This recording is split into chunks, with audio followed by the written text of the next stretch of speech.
And welcome back. The panel is here. Helene Cooper, Pentagon correspondent for the New York Times, Robert Costa, national political reporter for the Washington Post and moderator of Washington Week on PBS, and former Republican Congressman Carlos Curbelo of Florida, Wall Street Journal columnist Peggy Noonan. Welcome all. Well, first of all, let's talk about this whole argument about the Mueller report and the approach of the president. Peggy, you've lived through this before. The president saying that he will absolutely, it's case closed, he will not cooperate, he will not send witnesses. Can he get away with it? It's possible. I mean, we have roughly a year-long window for this to be worked out in terms of legalisms.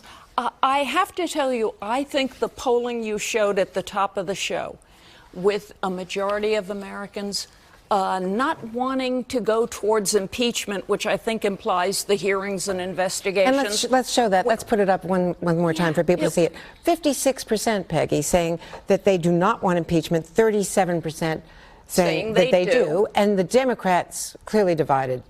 Yes, but even more interesting, I think a majority or almost a majority said they didn't not want impeachment because they thought the president was telling the truth. They didn't think the president had told the truth. Yeah. 58% said that they feel flawed. To me, they've got it exactly right. I would throw open the question. I understand the partisan politics of it. I understand the investigative fervor going on in the House. What is curious to me is what exactly, if you devote the next 6-9 months to more investigations and hearings, are you looking to learn? You'll get Don McGahn in. You'll ask him what he said to the president. The president said to him. He'll say what he said in the Mueller report. My thought is actually the Mueller report did the work it had to do. Over 2 years, 500 people questioned and interviewed. 40 investigators and FBI officials. Oh, my goodness. Let everyone in America read it. They'll get the unredacted version soon. Leave it alone. Oh, well, I hope they do, and I think they pretty much will. But, you know, Congress has a job to do now. You know, there's Social Security, immigration, et cetera. My goodness, work for the American people. Sorry to give a speech there. No, but let me show you what Andrew Sullivan wrote in New York Magazine. If a president wantonly obstructs justice and the opposition party immediately worries about the political cost of impeachment, we're in deep trouble. Robert Costa? Peggy brings up some sharp points, and I've asked House Democrats about those questions. Why do you need to proceed forward and bring Don McGahn up, bring Corey Lewandowski, other people mentioned in the Mueller report? They say they have to tell a story to the American people, have people put their hand in the air and narrate what they said in the Mueller report, because Democrats don't believe the obstruction case has been fully made against President Trump. But you're right. They do recognize, mostly privately, that there's a big political risk here. What's the appetite out there in the country? And that's when I spoke to President Trump this week, he believes he can make a political case against the Democrats.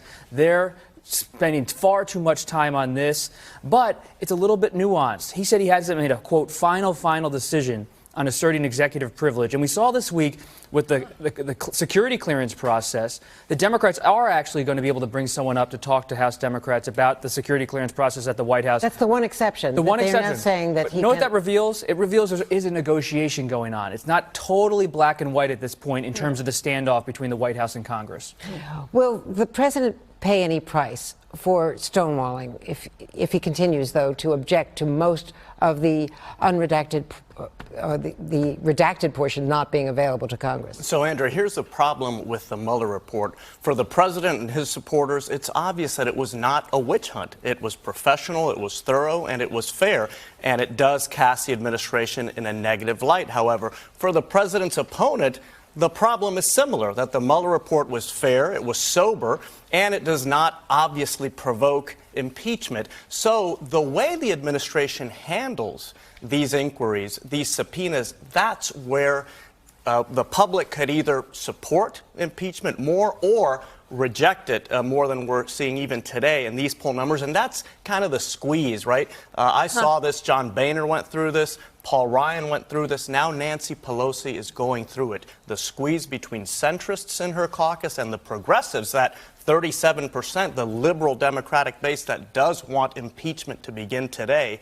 It's going to be interesting to watch the Speaker navigate these waters. It already has been here in the early weeks. But when we look at the Republican senators, Mitt Romney's the only one who's really spoken up about the Mueller report and all the evidence that was accumulated in the Mueller report. And you've got Lindsey Graham as chairman of the Judiciary Committee saying that he's not even saying that he's going to let Mueller testify. Let me show you another Lindsey Graham, a different president, a different impeachment issue. You don't even have to be convicted of a crime to lose your job in this constitutional republic if this body determines that your conduct as a public official is clearly out of bounds in your role. Impeachment is not about punishment.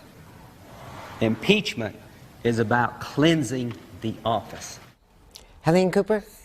That's the sort of video which has been going around all week that make people so skeptical and so disgusted with politics. I mean, and that's why at the end of the day, this entire debate is all political theater. It's all about who is maneuvering to make sure that they look good. Because let's face it, it's already 2020. We know we're in an election year. This is the election cycle. The presidential election cycle has begun. And what you're seeing now is all about how do we maneuver ourselves. Nancy Pelosi trying to balance her progressives versus her more centrist Democrats. And you see on the Republican side, they want this Mueller report to go away. And you got to see the Republican Party today. That interview you did with Senator Johnson, he's using the word sabotage. President Trump's using the word scum, coup. If the House Democrats choose to impeach, every Senate Republican source I have say that impeachment dies in the Senate. A trial will never go forward and convict the president. But hasn't the president, with the help of the Attorney General,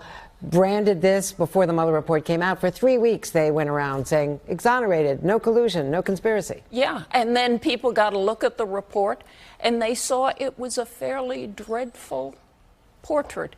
I don't think it told us exactly things that we didn't know that were shocking. I think we had a sense of the reigning reality there in the White House. Let me throw in, by the way, if the House moves to impeach and if it has big, serious, prolonged hearings, I think everybody assumes the president will really hate that. I think he's going to use that fact every day on TV. He's going to use it as a foil. He's going to be tweeting. He's going to be fighting. He's going to be playing the part of the besieged person. I think he'll love it, and nothing will get done for the next year. Well, we're going to leave it there. We'll be back in a bit. Hey, NBC News fans, thanks for checking out our YouTube channel. Subscribe by clicking on that button down here, and then click on any of the videos over here to watch the latest interviews, show highlights, and digital exclusives. Thanks for watching.